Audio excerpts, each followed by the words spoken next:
안녕하세요. 오감만족 김다영입니다.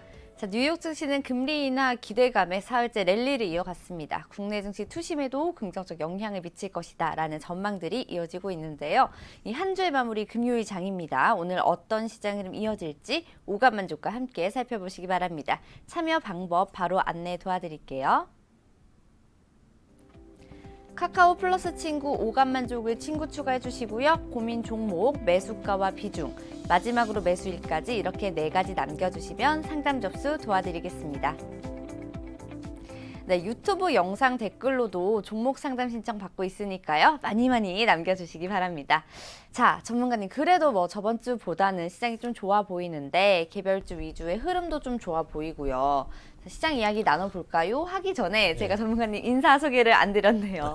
저희의 고민 해결사 이영재 전문가님 너무 오랜만에 뵙죠, 요새. 네, 이제 반갑습니다. 일주일에 뭐 한두 번 나오니까 네. 이제 아웃 오브 안정이라고나 할까 뭐 그냥 인사도 안 시켜드리고. 꽂아 놓은 보릿자루 뭐 이런 느낌이죠. 네.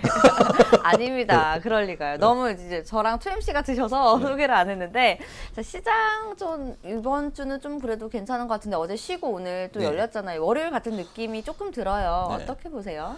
월요일 같은 느낌이 들지만 네. 내일 쉬니까 네, 또 또 좋죠. 휴일이라서 심심합니다. 네. 주식하는 사람은 휴일이 싫어요. 그러니까 왜냐하면은 네. 이게 뭔가 글쎄 나중에 처음에는 이제 돈이 왔다 갔다 하는데 나중에 그렇죠. 이게 숫자로 보이는 순간이 오거든요. 네. 숫자로 보이기 시작하면은 이제 이게 장이 안 열리면은 재미가 없어요. 이게 그렇죠. 고스톱 치는 거랑 비슷하거든요. 이게 판돈이 왔다 갔다 하고 눈앞에 이제 막 왔다 갔다 그렇죠. 이게 하시나요? 패가 들어갔다 나왔다 해야 되는데 이게 문을 닫으면은 하우스가 개장을 안 하면 재미가 없거든요. 네.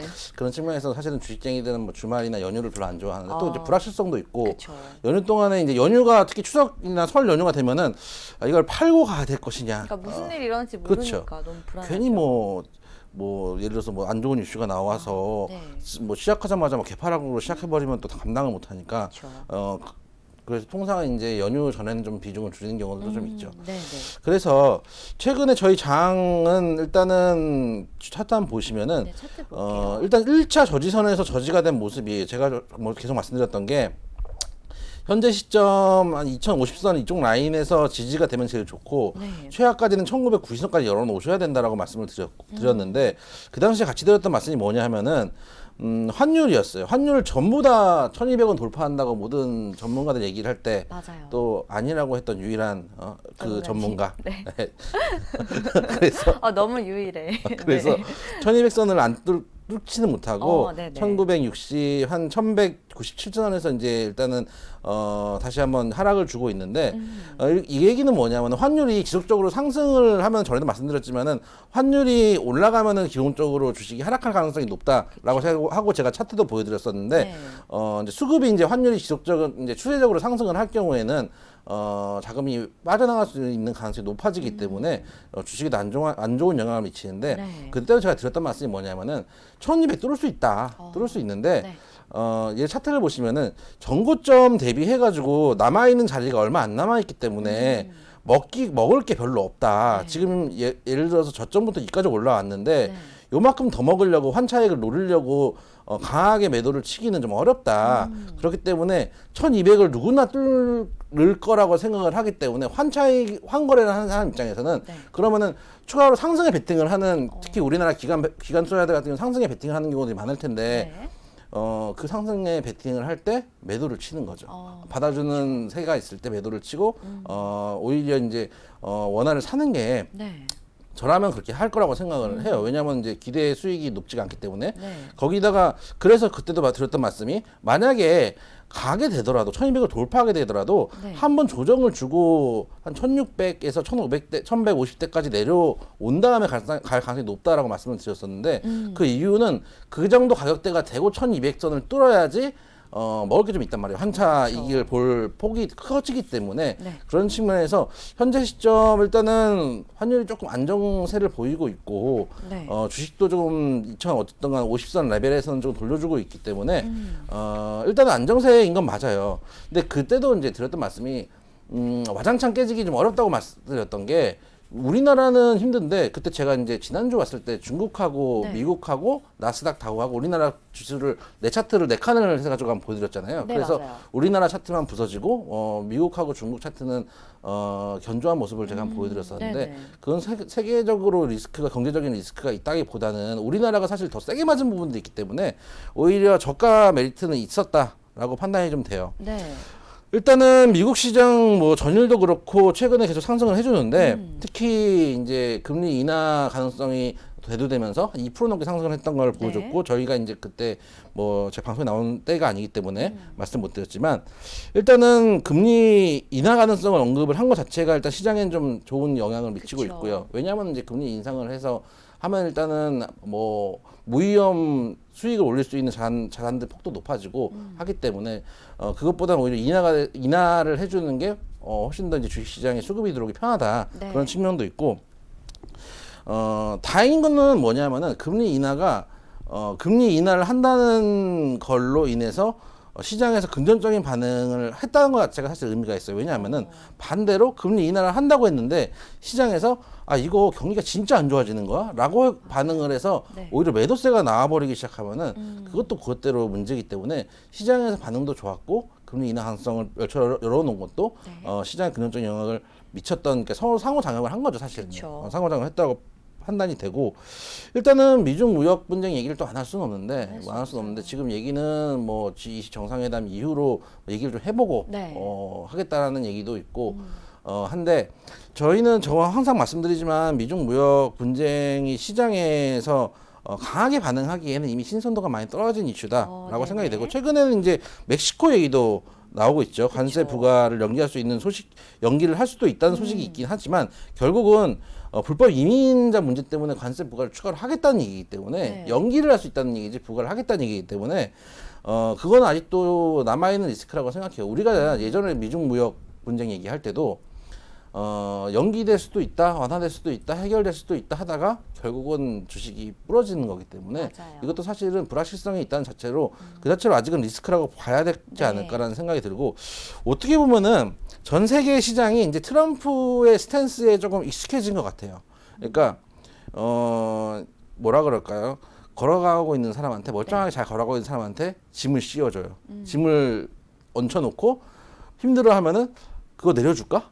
원래 가만히 놔뒀으면 멀쩡하게 먹고 살 사람한테 밥그릇을 뺏어놓고 내 말 잘 들으면 바꿔 돌려줄게. 사실은 뭔가 해주는 것 같지만 본인이 뺏어놓은 걸 돌려주는 것밖에 안 되거든요. 그래서 그게 사실은 트럼프의 전략이라면 전략인데 결국은 이런 식으로 판을 흔들어서 주식시장도 어쨌든 불확실성을 대두시키면서 금리 인하 기조도 끌어냈고 결국 그것 때문에 주식이 상승을 한다면은 내년 재선 가도에도 긍정적인 영향을 미칠 가능성이 높기 때문에 그쵸. 트럼프를 이해를 하는 데에는 가장 크게 생각하셔야 될 게 내년에 재선을 해야 되는 반드시 해야 되는 사람이거든요. 네네. 안 하면은 지금 이제 살아있는 권력이니까 러시아 스캔들 이런 게 들어가는 거지 죽은 권력이 되는 순간에 이제 나라에서 이제 무상복지 혜택을 받겠죠. 그럴 가능성도 높기 때문에 무조건 트럼프 입장에서는 재선을 해야 된다. 네. 그런 측면에서 지금 판을 계속 흔들고 있는데 일단은 저희 시장만 봤을 때 2050선에서 일단 턴이 돌아가고 있지만 여기서 바로 이제 예를 들어서 스트레이트로 올라가주면 제일 좋은데 네. 가능성으로 봤을 때는 이쪽 라인처럼 쌍바닥을 만들어줄 가능성이 높아요. 통상은 이제 외바닥보다는 쌍바닥을 예를 들면 여기 같은 경우도 쌍바닥을 만들어주고 한번 추세를 주는 경우들도 많고 통상은 개별 종목이 아니기 때문에 바닥을 만들어줄 때는 대부분 여기도 그렇고 쌍바닥을 만들어주고 추세를 돌리는 경우들이 많거든요. 네네. 많기 때문에 제 생각에 여기도 마찬가지고 그래서 그런 측면에서 지금 외바닥으로 바로 돌아 올리기보다는 한 번 더 하락을 해주고 2050에서 30 라인 최저가 한 2020 정도까지 내려왔었는데 저가로는 네. 그 정도 라인에서 과연 지지가 되는가 지지력 테스트 한 번 더 하고 올라갈 가능성이 높다고 봐요. 그래서 여기도 보면 쌍바닥을 만들고 올라갔잖아요. 네네. 그래서 이제 수미 쌍관 차트 앞에 쪽과 뒤에 쪽에 비슷한 차트를 만들어 놓고 네. 상방으로 돌릴 가능성이 있다라고 판단이 돼요. 네. 그래서 현재 시점도 아직은 불확실성이 남아 있는 이상 계속 같은 전략이죠. 석 달째 같은 전략. 한 석 달까지는 안 됐네요. 한 두 달 됐겠네요. 네. 한 두 달 정도 됐죠. 두 달 정도 됐는데 일단 해지 물량이 있으시면 지금 자리에서는 제가 만약에 말씀드렸던 자리에서 해지를 하셨으면은 거의 올라갈 때 13연속 상승할 때 말씀드렸었으니까 2,200 정도 선에서 아마 해지를 하셨을 텐데 네. 여기서는 약간 물량을 조금 줄였다가 해지 물량을 예를 들어서 본인이 이제 비중을 뭐 한 뭐 15% 갖고 있다. 그러면은 뭐 한 5% 정도는 줄여도 되지 않을까. 그 다음에 만약에 왜냐면은 확률상으로는 쌍바닥을 만들고 갈 가능성이 높은데 외바닥으로 갈 수도 있거든요. 외바닥으로 갈 수도 있기 때문에 일단 중단을 넘어왔으면 조금 비중을 줄였다가 개별주를 살짝 더 담아보는. 왜냐면은 이제 개별주 사고 싶은데 자기가 비중이 없을 경우에 지금 수익 난 거는 분명히 인버스밖에 없어요. 그렇죠. 여러분들이 단기 매매를 해가지고 수익을 엄청나게 올리겠다 이런 건 쉽지 않은 상황이기 때문에 제 생각에는 오히려 수익이 나 있는 거를 조금만 줄이고 왜냐면 다 줄이시면 안 돼요. 다 줄이시면 안 되는 게 네네. 다 줄이시면 만약에 쌍바닥을 만들 경우에는 그 시장 리스크를 감당할 수 있는 그 비중이었기 때문에 네. 조금 전에도 사실은 오늘 말씀드렸죠. 지난주에도 제가 한번 말씀을 드렸었잖아요. 지난주에 저희 이제 회원들 같은 경우는 인버스 넣었던 거 물량 조금 줄였다고 말씀을 드렸었는데 네. 사실은 오늘은 좀 늦었죠. 사실 지난주에 말씀드렸을 때가 제일 정확한 타점이었는데 뭐 지금도 조금 줄여보시는 건 많지 않다면 조금 줄여보시는 것도 다 던지지 마시고 네. 그다음에 개별주 한번 담가보시는 건 나쁘지 않지 않을까. 네. 결론적으로는 해지 앤 트레이딩 전략은 계속 유효하고 네. 대신은 조금 더 아주 다 넘어오시면 안 되고 네. 살짝 물량만 개별주에 조금 비중을 실어보시는 것도 나쁘지 않겠다. 이렇게 좀 말씀을 좀 드리겠습니다. 네, 시장 자체는 좀 리스키한 모습 여전히 좀 남아 있습니다. 장세 흐름 좀 체크를 잘 하시고요. 여전히 저희는 해지앤 개별주 트레이딩 전략 제시를 해드리도록 하겠습니다. 자, 시장 이야기 나눠봤고요. 자, 오늘 종목 상담 바로 출발해 보도록 하겠습니다. 첫 번째 종목은 어떤 종목인가요? 쌍방울입니다. 네, 이 종목 비중가 매수가 매수일은요? 19년 5월 23일이고요. 매수하셨고요. 1385원엔 비중 15%입니다. 네, 자 러시아 연방에 속한 브랴트 공화국과 히토르 관련 MOU를 맺었다는 소식에 이 쌍방울이 큰 움직임을 보였습니다. 자, 달리는 말에 올라타신 우리 투자자분입니다. 빠르게 상담 좀 도와드려야겠죠. 어떻게 보세요? 제가 뭐 자주 드리는 말씀인데 네. 달리는 말에 올라타실 거면 달리는 말에 올라탈 수 있는 기술이 있어야 되는데 통상은 기술이 없이 올라타서 허리가 부러지는 경우들이 너무 많아요. 네. 지금 타점이 너무 안 좋아요. 그러니까 예를 들면은 타점이 나온 경우들이 있어요. 차트를 보시면은 네. 예를 들어서 한 이쯤에 들어가셨다든지 아니면 한 이쯤에 들어가셨다든지 이러면 제가 납득할 수 있는데 네네. 왜냐면은 이제 달린다가 조정을 준 자리니까 차라리 이런 자리들은 좀 납득이 되고 만약에 지금까지 갖고 계셔도 크게 뭐 하락폭이 크지 않을 텐데 네. 한 7, 8% 뭐 한 6% 뭐 이 정도 4, 5% 정도인데 여기를 가버렸기 때문에 지금 손실이 너무 큰 거예요. 그쵸. 종가 시가에 베팅을 하신 것 같은데 갭 상승으로 뜨니까 여기서 더 달려가겠다라고 해서 지금 들어가셨다가 마이너스 30%예요. 간놈을 타실 수 있는 기술이 있으면 타시는 것도 방법이라고 생각해요. 네. 근데 만약에 기술이 없으면 간 종목은 내게 아니다 이렇게 생각을 하시는 것도 맞지 않는가. 네.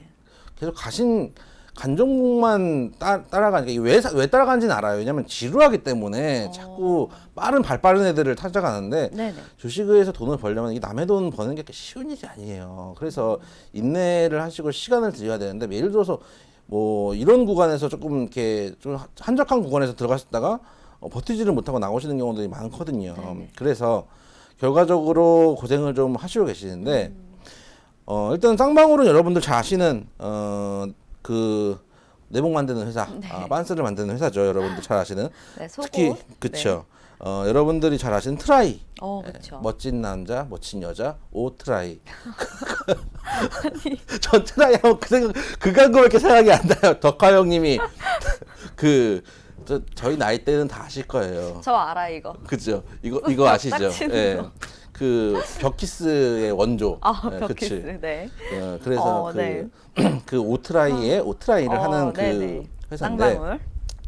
이제 사실은 내복 회사 이제 소금 만드는 회사로는 사실은 부각되지는 않았고 최근에 말씀해주신 대로 네. 브랴트 공화국하고 이제 히토르 관련돼서 지화자원하고 신재생에너지 공동 개발 사업을 추진 네. MOU를 맺었다고 해서 이슈가 됐어요. 사진도 나왔더라고요. 사진도 네.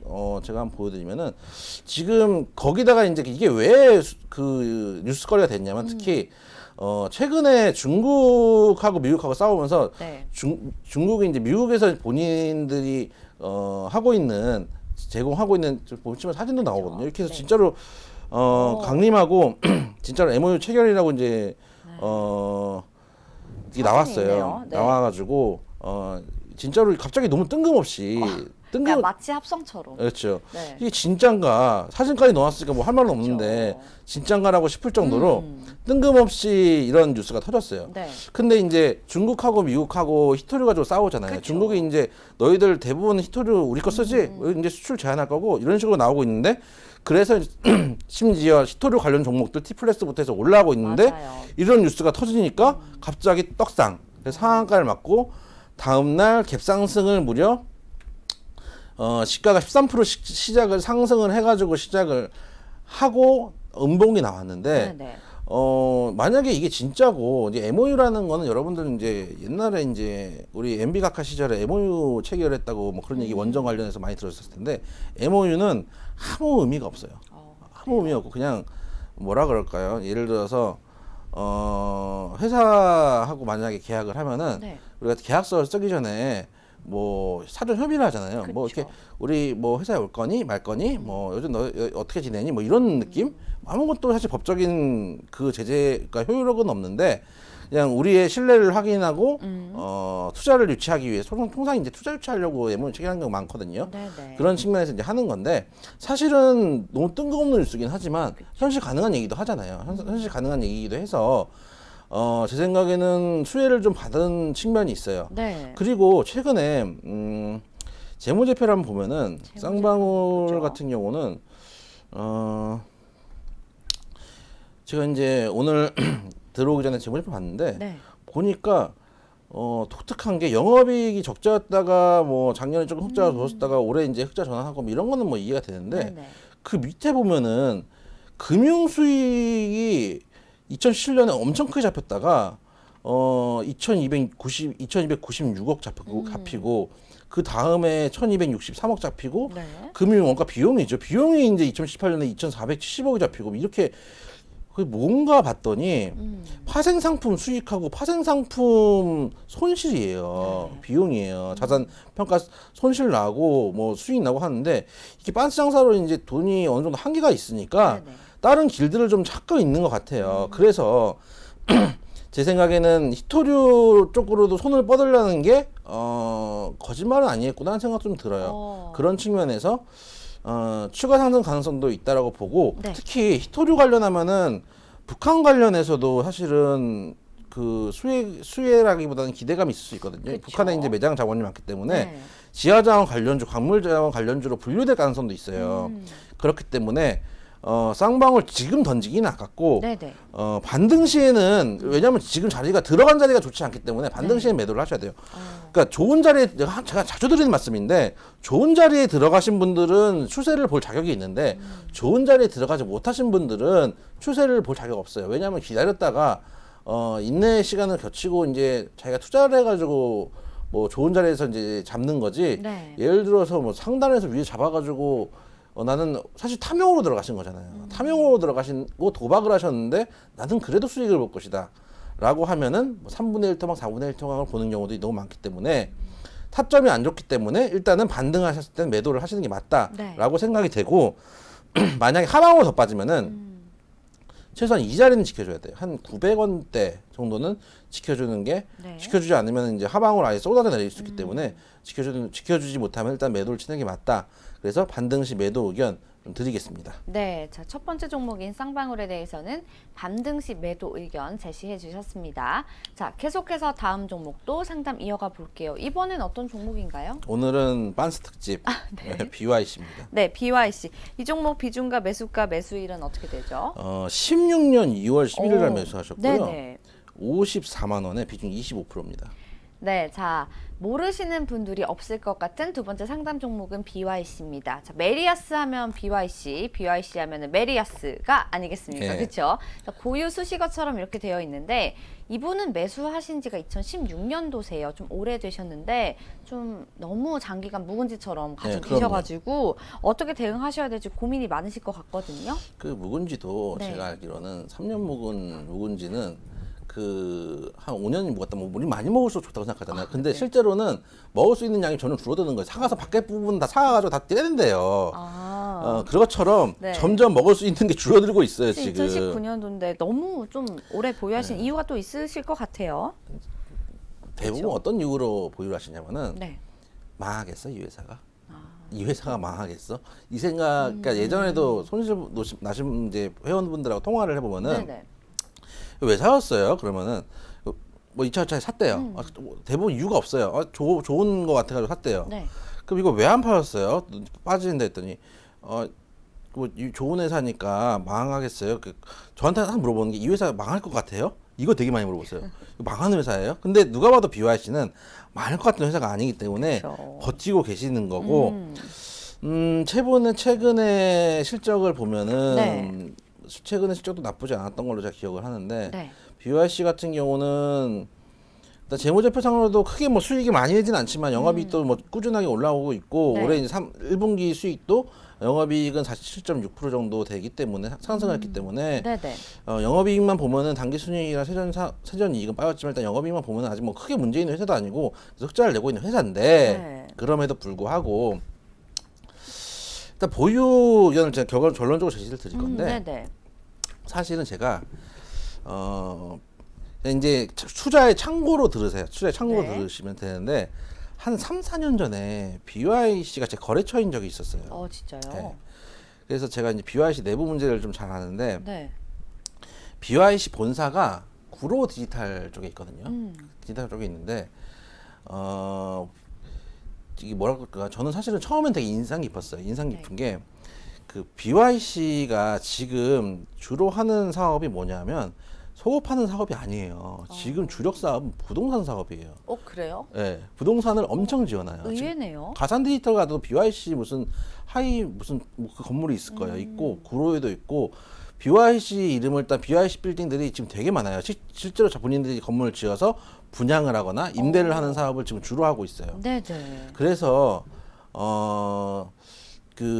실제로 그래서 수익도 나오는 대부분 소고 팔아가지고 이거 살림살이 되겠습니까? 근데 제가 이제 인상 깊었던 건 뭐냐면은 본사 건물 갔는데 본사 건물이 있고 본사 건물 바로 앞에 BYC 빌딩이 있어 20몇 층짜리 이게 그러니까 신식 빌딩들이 다 올라가 있거든요. 네네네. 근데 본사는 2층짜리 옛날 벽돌식 건물이 한 50년 돼 오래된. 보이는 네네. 옛날에 우리 저기 그 자료 화면에 나올 법한 네. 그런 회사예요. 회사인데 그리고 이제 1층에 들어가면은 이제 손님들 맞이 이제 미팅룸 같이 돼 있어요. 요즘 네네. 미팅룸은 이제 이렇게 깔끔하게 돼가지고 이런 하얀 테이블들이 이렇게 돼 그쵸, 있잖아요. 그쵸. 갔는데 그 옛날 다방 소파 있죠. 그 화려한 무늬의 옛날 다방 소파 같은 거 몇 개 놓여 있고 편안하겠네요. 그렇죠. 네. 정말 편안한 그 마음으로 옛날 미팅하시라고. 그 옛날 기차역 대합실 느낌이 있잖아요. 그런 그런 몇 년도생이신가요? 그런 느낌의 옛날 기차역. 옛날에는 정말 낭만이 있었습니다. 지금은 안 그렇지만 옛날에 저희 제가 대학 때 MT 갈 때만 해도 네. 지금 생각해보면 되게 무모한 짓인데 무궁화호 이런 거 타잖아요. 네. 그거 타면은 다 이렇게 문 열려요. 다 달리고 있는데도 문 열리면 거기 다 이렇게 바깥으로요? 예 바깥 문이 열려요. 옹기종기 모여가지고 거기 담배 피고 있어요. 문 열어놓고 환기된다고. 너무 위험하잖아요. 지금 생각해보면 되게 위험한데 그게 무슨 낭만인가요? 그때는 왜 그랬을까? 다들 그러고 살았거든요. 네네. 근데 그런 레트로 감성이 느껴지는 레트로 감성이 예. BYC에 아직 있다. 있는 정도가 아닙니다. 아. 레트로 그 자체입니다. 그렇군요. 그 레트로 그 자체고 네네. 그래서 그런지 모르겠지만은 저는 사실 되게 좋아 보였던 게 뭐냐면은 네. 이제 조금만 사업이 사실 번창하면은 그 위에 분들부터 직원들까지 건방이 들어가요. 이제 나는 예를 들어서 옛날에 그 누구지 이상민 같은 경우도 네. 사업이 좀 잘 되니까 뭐 신축 사업 짓고 뭐 강남으로 넘어가고 어느 순간 그 건방이라는 게 들어오거든요. 근데 되게 기본을 지키는 거 초심을 잃지 않는구나 생각 들고 네네. 제가 알고 있기로는 BIC 회장님한테 그러니까 BIC 빌딩이 다 새로 지어지고 있다 했잖아요. 네네. BIC 빌딩 1층은 제가 알기로는 전부 BIC 매장이에요. 직영 매장이 들어가요. 그걸 가지고 제가 알기로는 이게 들은 비하인데 네. 그 회장님 아들내미가 둘째 아들인가 셋째 아들인가가 반발을 했대요. 아니 여기에 이 넓은 매장에 왜 속옷 가게를 만드냐? 카페 같은 거 만들어 가지고 임대를 하면 임대 수익이 올라가는데 이 무슨 짓이냐? 이랬다가 회장님이 너는 사업을 할 줄 몰라. 그러면서 날렸다고 하더라고요. 진짜요? 제가 이게 들은 얘기예요. BIC 직원한테 들은 얘기인데 네네네.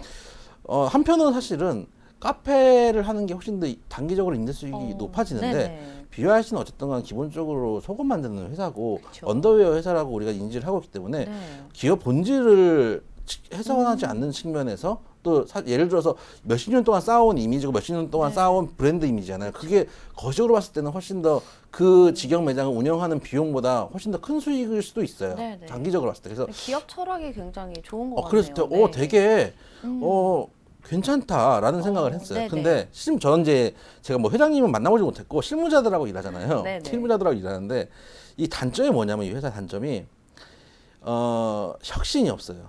그러니까 뭐냐면은 너무 그러니까 루틴하게 돌아가니까 네네. 예를 들어서 제가 이제 거래처지만은 뭔가 예를 들어서 여기랑 일을 해가지고 뭔가를 얻어내야 될 거 아니에요. 그쵸. 그래서 제가 이제 뭔가 사업 계획을 써서 이렇게 하면은 돈이 되고 이렇게 하지 않을까요? 네. 이렇게 하면은 대부분 그러니까 거의 대부분 똑같아요. 대답이.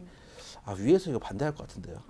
아 위에서 안 될 것 같은데 저희 이렇게 하면은 될 것 같은데 좋은 것 같은데 네. 아 위에서 좋아하지 않을 것 같아가지고 거의 그 공무원들하고 일한 줄 알았어요. 거의 공무원 분위기고 그 이제 젊은 친구들이 새로 와서 이제 일을 이제 얘 처음에 이제 본부 부장급 뭐 과장급 이렇게 오다가 이제 위에 사람들 바쁘다고 이제 잘 안 나오고 밑에 분들하고 이제 일을 하게 되잖아요. 네네. 실무자들하고 일하면 좋대요. 제가 보고 해보겠대요. 그리고 부러지고 보고 해보겠대요. 그러다가 부러지고 그러다가 이제 실제로 일할 만하고 진짜 똘똘한 사람들은 나가고. 그러 보니까 제가 느끼기엔 그랬어요. 몇십 년 동안 이렇게 돌아오다가 그냥 월급 받는 네네네. 분들이구나 그런 생각. 솔직히 그건 개인적으로 그런 생각이 들어서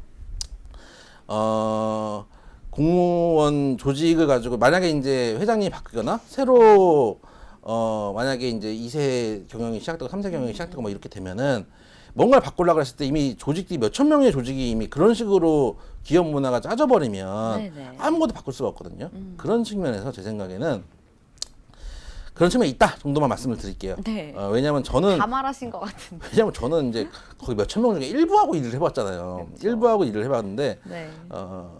일부하고 일했기 때문에 제가 이제 뭐 그게 맞다라고 할 수는 없어요. 네네. 뭐 제가 다 만나본 것도 아니고 근데 제가 만나본 본 분들은 그렇더라. 네. 대부분 이제 그 대합실처럼 돼 있는 그 미팅룸 올 때 겨울에 있잖아요. 그러면 이렇게 그 잠바가 있어요. 옛날 네네. 그 작업복 같은 잠바 있고 사무직들도 다 그걸 입고 있더라고요. 또 이러면서 와요. 이렇게 막 손 실어가지고 이러면서 와요. 히터도 안 틀어주는지 이러면서 오면 되게 안쓰럽고 우리 갑사였는데 안쓰럽고 이제 어떻게 저 월급은 많을 거 아니에요. 그런 느낌이 좀 드는데 근데 저는 개인적인 소회고 네. 그래서 참고만 하시라고 실제로는 안 그럴 수도 있어요. 그쵸. 안 그럴 수도 있기 때문에 개인적으로 그런 인상을 받았다 정도만 얘기를 드리고 네. 일단 주가적인 측면으로 봤을 때 제 생각에는 지금 시점 정도면은 조금 더 버텨보셔도 될 것 같아요. 그러니까 어느 정도 빠질 만큼 사실은 고점 대비해가지고 반토막이 아니라 세토막 났거든요. 갈치 포인트까지 왔는데 네. 이까지 왔으면은 제 생각에는 지금 뭐 예를 들어서 BYC라는 회사가 뭐 속옷만 생각을 하면은 주가가 추가로 빠질 수. 왜냐면 이제 저도 속옷을 BYC에서 안 삽니다. 요즘은 다 유니클로나 이런 데서 사지. 남자든 여자든 조금 이제 옛날 메이커들 잘 안 쓰잖아요. 그런 측면에서 부정적인 이미지도 있을지 모르겠지만 사실은 BYC 요즘은 부동산 사업에서 잘 나가더라. 네. 그 임대도 잘 되고 어느 정도 뭐 물론 공실도 임대도 있고 뭐 안 되면은 이제 저 보니까 제가 봤더니 이제 그 국가기관하고 합작을 해가지고 네네. 뭐 국가 이제 우리나라 그 젊은 청년층들 같은 경우에 이제 임대주택들을 하잖아요. 그쵸. 본인들이 짓고 나라에 매도하고 나라에서 이제 임대주택을 주고 그런 경우들로 일을 진행하는 경우도 많기 네. 때문에 부동산 사업은 좀 볼만하다.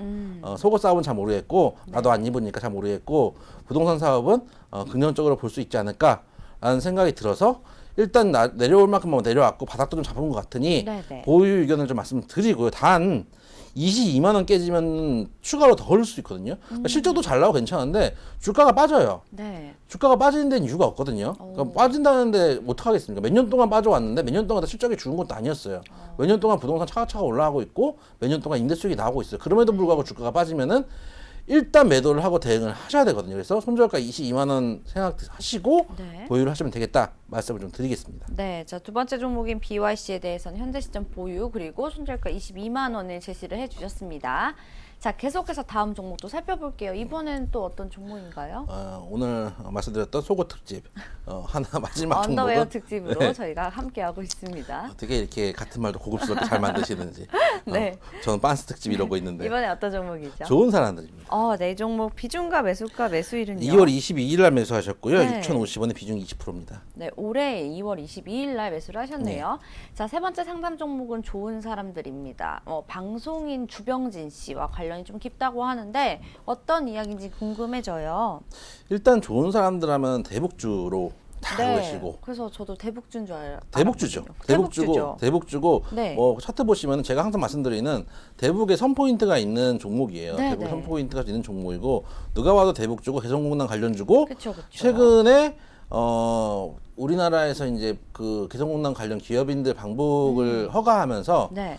지금 급등을 최근에 준 적이 있어요. 5월 17일인데 이날도 한 고가 18%, 종가 10% 정도의 급등을 준 바도 있습니다. 네. 준 바도 있고 누가 봐도 완연한 대북주예요. 그리고 최근에 올해 2월에는 그 지분 싸움 얘기도 나왔는데 네.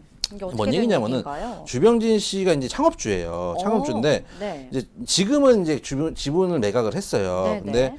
좋은 사람들에서 경영권 과거에 힘을 보태달라 그러니까 주병진 씨가 받아들인 거고 주병 씨가 옛날에 매도를 했던 그 회사가 네. 나중에 횡령 같은 문제가 발생해가지고 인수 문제가 됐던 적이 있었거든요. 네. 그게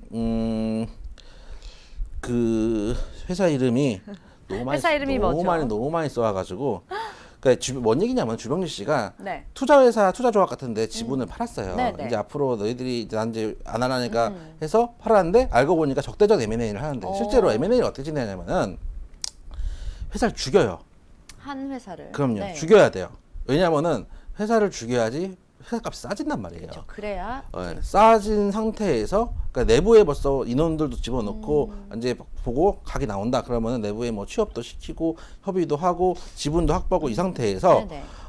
일단 회사를 죽여요. 네. 죽인 다음에 다시 싼 값에 사서 다시 급등을 회사 가치를 올린 다음에 네. 다시 매도. 이거 이제 M&A 세력들이 그렇게 하는데 네네.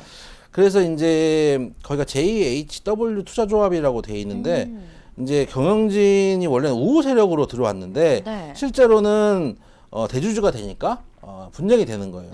특히 이제 이 JHW 투자조합 같은 경우는 이전에 그 주병진 씨가 주병진 씨로부터 회사를 사서 네. 횡령을 했던 세력과도 연관이 있다. 오. 이렇게 이제 경영진들 얘기를 하고 네네. 있고 이런 문제 때문에 올해 2월이죠. 올해 2월에 경영권 분쟁 문제가 있었음에도 불구하고 심지어 지금 네. 사신 날짜는 2월 22일이니까 이게 그쵸. 뉴스가 2월 26일 난 뉴스거든요. 네. 그 얘기는 뭐냐면 경영권 문제만큼 호재가 없어요. 경영권 문제만큼 호재가 없고 저도 이제 네네.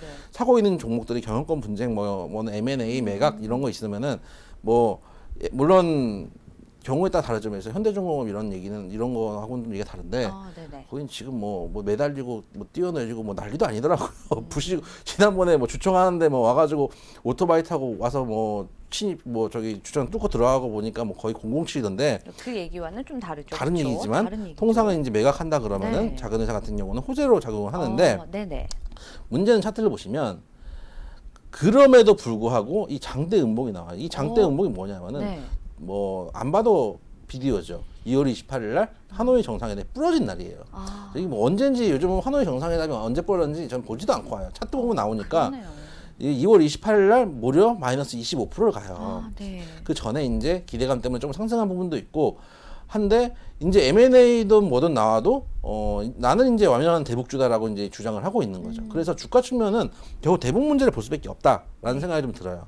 그런 측면에서 최근에 일단은 북한하고 미국하고 다시 또 스탠스가 좀 바뀌었죠. 최근에 미사일을 쐈음에도 불구하고 제가 대북주 얘기 말씀드릴 때도 항상 드리는 말씀인데 미사일을 쐈음에도 불구하고 주가가 옛날처럼 뭐 20% 30% 빠지는 게 아니고 어느 정도 하방을 잡고 있더라.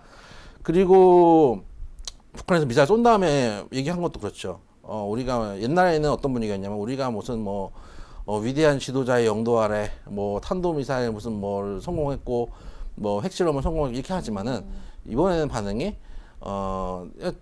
그 거리를 생각하지 않고 네네. 탄도를 그렸다고 탄도미사일이라고 하면은 어떡하냐? 너희들도 자국 영토를 방해하기 위해서 군사훈련 하지 않냐? 근데 우리가 장거리인지 단거리인지 따지지도 않고 모든 미사일은 탄도를 그리면 탄도라는 결국 이렇게 날아간다는 얘기잖아요. 그쵸. 탄도를 그리면 날아가는데 그걸 탄도 미사일이라고 하는 것은 뭐 우리 자주 국방에 뭐 어쩌고저쩌고 뭐 이런 얘기인데 네. 그걸 옛날처럼 자기의 무력과시를 하는 게 아니고 관심 끌고 우리는 군사훈련 한 건데 이렇게 얘기를 했고 최근에 트럼프도 역시 우호적인 얘기를 하고 있죠. 아직도 대화의 문은 열려 있고 네. 아니 긍정적으로 생각하고 있다 얘기를 하고 북한도 지난번 했던 조미 자기들은 조미라고 하죠. 네. 조미 협상을 우리는 귀하게 여기고 있는데 니들이 이제 전략을 좀 바꿔서 접근해라 이렇게 얘기를 해요. 네네. 시간은 걸릴 수 있지만 저는 올해까지는 대복주를 좀 봐야 된다고 계속 말씀을 드리고 있고 네네네. 싸면 쌀수록 싸면 쌀수록 쌀 때마다 살 수 있는 종목이 대복주가 아닌가 네. 생각을 하고 있고 지금 좋은 사람들 같은 경우는 개성공단 관련주인데 최근에 뉴스 나왔던 게 이제 뉴스가 이슈가 되진 않았는데 개성공단 관련된 이제 대표단이 미국을 갔대요. 의회를 가서 개성공단을 열어달라고 이제 하겠다 이러면서 네. 미국을 갔거든요. 이제 우리는 일단은 방북을 신청을 받아준 입장이고 그쵸. 이제 북한에서 오케이만 되면 이제 갈 수 있는데 만약에 오케이가 된다고 한다면은 추가 상승 가능성이 있지 않을까라는 좀 생각도 있고 네. 어쨌든간 근데 이제 그건 있어요. 여기서 제 생각에는 여기서 만약에 북한이 미사일 한번 더 쏘면은 그땐 부러져요. 판이 부러질 것 같아요. 판이 부러질 가능성이 높아요. 네네. 왜냐하면은 이것도 봐주는 것도 한두 번이지 럼프 형님도 럼프 형님 입장이 있기 때문에 이걸 계속 봐줄 수는 없거든요. 그래서 미사일만 안 쏜다는 전제 하에서 미사일 쏘면은 끝납니다. 제가 봤을 때 이번에 한 번 더 쏘면 끝날 것 같아요. 네네. 전제 하에서 아직은 보유 가능하지 않을까 말씀을 드리고 싶습니다. 그래서 보유 의견을 제시를 좀 드릴게요. 네, 자, 세 번째 종목인 좋은 사람들에 대해서는 현재 시점 보유 의견을 제시를 해주셨습니다. 자, 오늘 이렇게 세 종목 상담 도와드렸고요. 함께해 주신 이영재 전문가께 인사드릴게요. 감사합니다. 감사합니다. 네, 생방송으로 진행된 오감만족 저희가 준비한 순서는 여기까지입니다. 종목 상담 접수 방법 다시 한번 안내 도와드릴게요. 카카오 플러스 친구 오감만족을 친구 추가해 주시고요. 고민 종목, 매수가와 비중, 마지막으로 매수일까지 이렇게 4가지 남겨주시면 상담 접수 도와드리겠습니다. 네, 저희 유튜브 영상 댓글로도 종목 상담 신청 받고 있으니까요. 많이 남겨주시기 바랍니다. 자, 한 주의 마지막 금요일 장입니다. 굳은 날씨에도 몸도 마음도 좀 함께 처질 수 있는데요. 주말 동안에는 잠시 쉬어가시면서 행복한 시간 보내시고 다음 주에 활기차게 오감만족과 함께 해주시기 바랍니다. 슬기로운 투자 생활은 ITBC와 함께 ITBC 채널 좋아요와 구독 꼭 눌러주세요. 시청해주신 여러분 고맙습니다.